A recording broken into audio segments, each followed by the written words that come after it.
Mainit na naman ang usapan tungkol kay XRP matapos po ang pahayag ni Ginoong Jake Claver sa Paul Barron Show.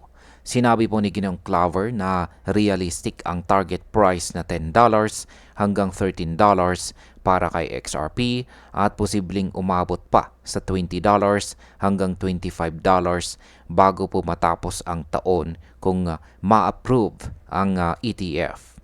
Kaya alamin po natin kung bakit naniniwala si Ginoong Claver na posibleng mangyari ito. Pero bago po tayo magpatuloy ay pakibasa na lamang po muna ang disclaimer dito po sa ibaba ng ating screen. At ayan, simulan po natin sa kung ano po ba ang dahilan ng mataas na price forecast ni Ginoong Claver dito.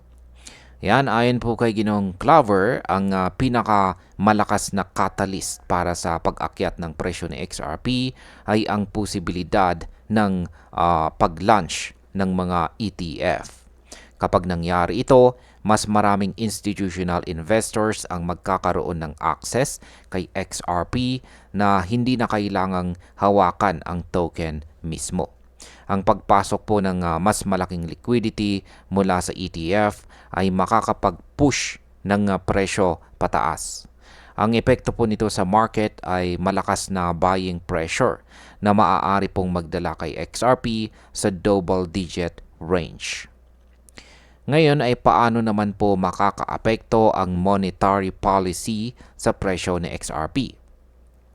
Sinabi rin po ni Ginoong Claver na may 90% chance na magkaroon ng rate cut ngayong taon. Kapag bumaba po ang interest rates, mas maraming pera ang pumapasok sa risk assets tulad ng crypto. Kung magsasabay po ang rate cut at ang ETF approval, magiging mas mabilis at mas matindi ang rally ni XRP. Ito po ay pwedeng magbukas ng opportunity para maabot ang $20 hanggang $25 bago matapos ang taon. Ngayon ay ano naman po ang ibig sabihin ng bare minimum scenario? Ayan, ipinaliwanag po ni Ginoong Claver na ang kanyang projection ay base sa pinaka-basic na assumptions. At yan po ay ang ETF approval at ang rate cut. Kahit wala ng ibang catalyst, sapat na raw ito para itulak sa XRP sa $10 hanggang $13.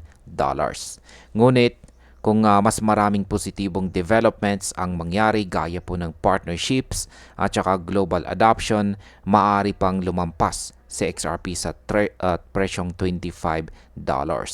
Ang ibig pong sabihin nito ay bullish ang kanyang pananaw sa short term.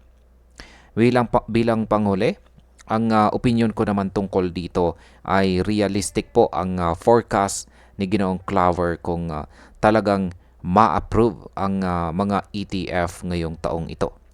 Ang market po ay sensitibo sa mga balita tungkol sa regulatory clarity at saka liquidity inflows.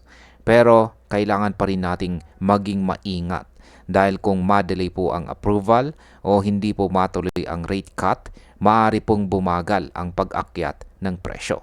Pero kung sabay mangyari ang dalawang ito, maaari talaga nating makita sa XRP na pumalo sa double-digit price bago matapos ang taong 2025. At ayan, hanggang dito na lamang po tayo sa video na ito mga ka-crypto. Maraming salamat sa panunood.